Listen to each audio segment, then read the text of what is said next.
एक दिन बहुत से भिक्षु बैठे बात कर रहे थे कि संसार में सबसे बड़ा सुख क्या है। अगर संसार में सुख ही था तो छोड़कर आए क्यों? जब संसार में दुख ही दुख रह जाए तभी तो कोई संन्यास्त होता है। जब ये समझ में आ जाए कि यहाँ कुछ भी नहीं है, खाली पानी के बबूले हैं, आकाश में बने इंद्रधनुष हैं, आकाश कुसुम है, यहाँ कुछ भी नहीं है, तभी तो कोई सन्यासी होता है। संन्यास का अर्थ ही है संसार व्यर्थ हो गया है, जानकर, अनुभव से, अपने ही साक्षात्कार से। ये भिक्षु ऐसे ही भागकर चले आए होंगे। किसी की पत्नी मर गई होगी, सन्यासी हो गया। किसी का दिवाला निकल गया तो सन्यासी हो गया। अब तुम देखना बहुत से लोग सन्यासी होंगे, फिर कुछ और बचता भी नहीं। तब बुद्ध भगवान अचानक आ गए। पीछे खड़े होकर उन्होंने भिक्षुओं की बातें सुनी, चौंके, फिर कहा, भिक्षु होकर भी यह सब तुम क्या कह रहे हो? ये सारा संसार दुख में है, इसमें तुम बता रहे हो। कोई कह रहा है राज्य सुख, कोई कहता है काम सुख दुख में है, इसमें तुम बता रहे हो। कोई कह रहा भोजन सुख, स्वाद सुख, ये सब तुम जो कह रहे हो क्या कह रहे हो? ये सुनकर मुझे आश्चर्य होता है। अगर इस सब में सुख है तो तुम यहाँ आ क्यों गए?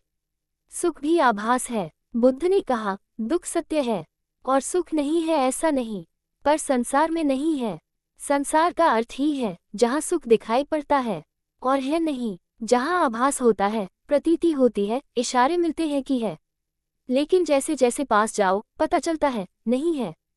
फिर सुख कहाँ है? बुद्ध ने कहा, बुद्धोत्पाद में सुख है।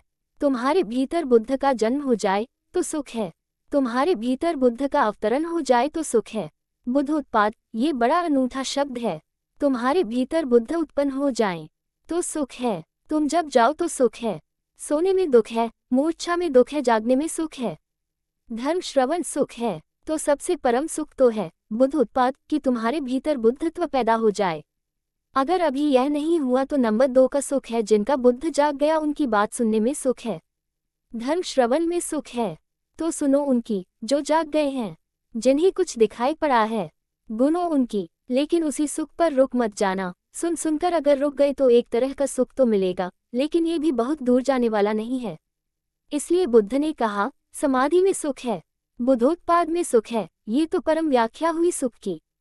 फिर यह भी तो हुआ नहीं है, तो उनके वचन सुनो, उनके पास उठो बैठो, जिनके भीतर यह क्रांति घटी है, जिनके भीतर यह सूरज निकला है, जिनका प्रभात हो गया है, जहाँ सूर्योदय हुआ है, उनके पास रमो, इसमें सुख है। मगर इसमें ही रुक मत जाना। ध्यान रखना कि जो उनको हुआ है वह तुम्हें भी करना है। उस करने के उपाय का नाम समाधि है। सुनो बुद्धों को और चेष्टा करो बुद्धों जैसे बनने की। उस चेष्टा का नाम समाधि है, उस चेष्टा का फल है बुद्धोत्पाद। सुनो बुद्धों के वचन, फिर बुद्धों जैसे बनने की चेष्टा में लगना, ध्यान, समाधि, योग, और जिस दिन बन जाओ उस दिन परम सुख।